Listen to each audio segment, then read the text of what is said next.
So, ayun, paano ba yun? Get ready with me. Get ready with me dahil bababa ako ng 8:45. Yan ang aming call time ng aking boss. Na iwan ko pa siya kanina dun sa sa buffet. Nauna kasi ako medyo maaga kong bumaba sana. Kasi nga may bibilin sana ako. Unfortunately ay bakit? Unfortunately, hindi ako nakabili ng kailangan ko dahil, bakit nga ba? Dahil, naubos ko yung time ko sa panonood ng kung ano-ano sa Facebook. Kayo rin ba, kapag nanonood kayo ng TikTok, Facebook, nakakalimutan nyo yung time? So, yun, nakalimutan ko yung time. Then, preparing na ako for the next meeting. Well, ang next meeting namin sa office is like, about IP. Ano yung IP? Le-lecture ko kayo ng IP. So, ang IP, it means intellectual property. Pag intellectual property, ito yung kasama dito yung mga alam nyo na mga trademarks. Yung trademarks, these are most common na, ito yung usual na alam natin eh. Yung pagdating sa branding. So yan yung common knowledge of people. Pero kasama rin dito, just for your information po, kasama rin dito yung mga copyright. Yung copyright, yung composition ng kanta, yan yung mga most common na alam natin. Article sa sa newspaper yan. Basta maraming IP. So basically, itong meeting namin is 21st IP network meeting. Ang ibig sabihin kasi ng network. Okay, pag sinabing network, nagjo-join dito yung iba-ibang Honda group from different countries. Okay. Like for example, sa amin, sa region namin, ang tawag is Asia Oceania. Of course, composing ng Asia, lahat ng Honda sa Asia will join. Well, may option naman, pwedeng face-to-face. Yung mga nandito ngayon is face-to-face, joining face-to-face. Then also, pwede rin namang online. Kaya lang, syempre, medyo marami kaming pera, hindi naman sa pagmamayabang.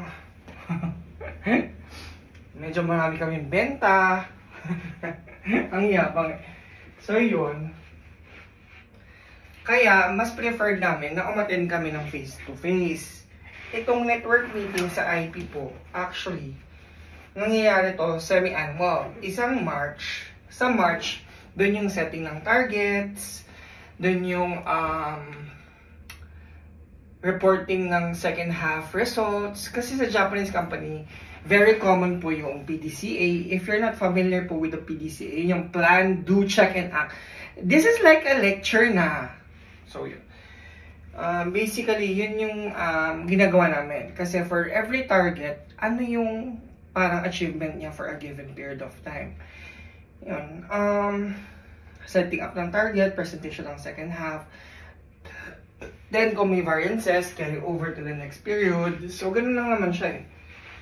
Yan. Ito na yung look ko for today. Itong top ko is actually kulay white po yan. Medyo mukha lang blue pero white po yan. Siyempre, get ready with me. Yun po, bale, sa whole day meeting, every Genpo. Pag sinabi po namin Genpo, it's like a Honda company in a certain local office or local territory. Like for example, us. Ang local office namin is Honda Philippines, which is located in the Philippines. Okay. Yun, yung local office na sinasabi. Global office, we have, like, meron kami regional sa Asian Honda, and we'll also have yung parent company namin, which is located in Japan. Sino na nakarating sa Japan? Mas maganda doon kami mag-network meeting sa Japan eh, no? At least aalis kami. And sana may social tour like that. Yun, ganun siya. So, ang gagawin natin, bubunutin natin ito.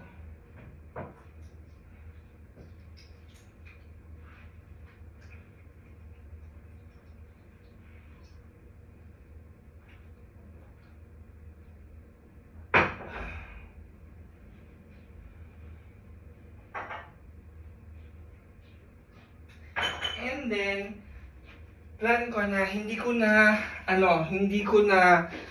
na ako mag-necktie kasi kahapon, mukha ako lang na naka-necktie.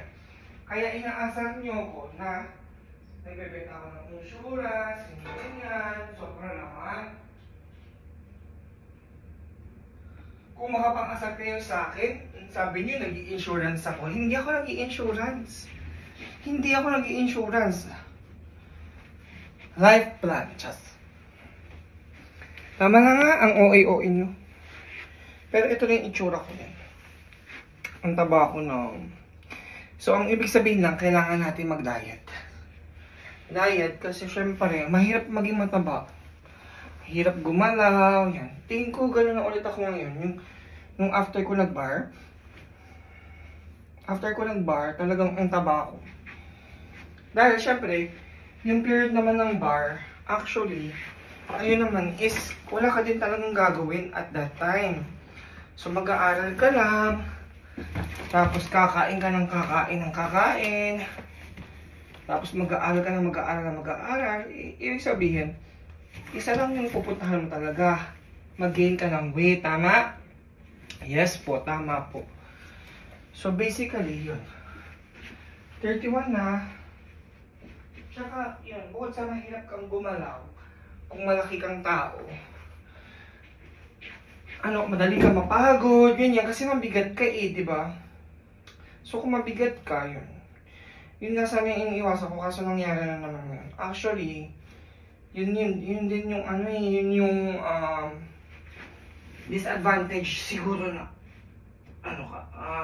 magbabadminton ka, tapos kakainin mo sobrang dami, alam mo yun, wala rin.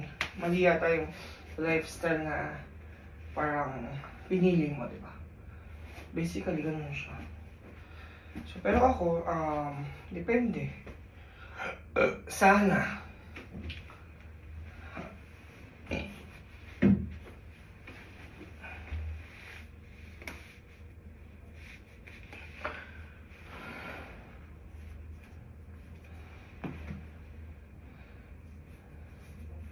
Diba, sabi nila, lahat daw ng marami is bawal.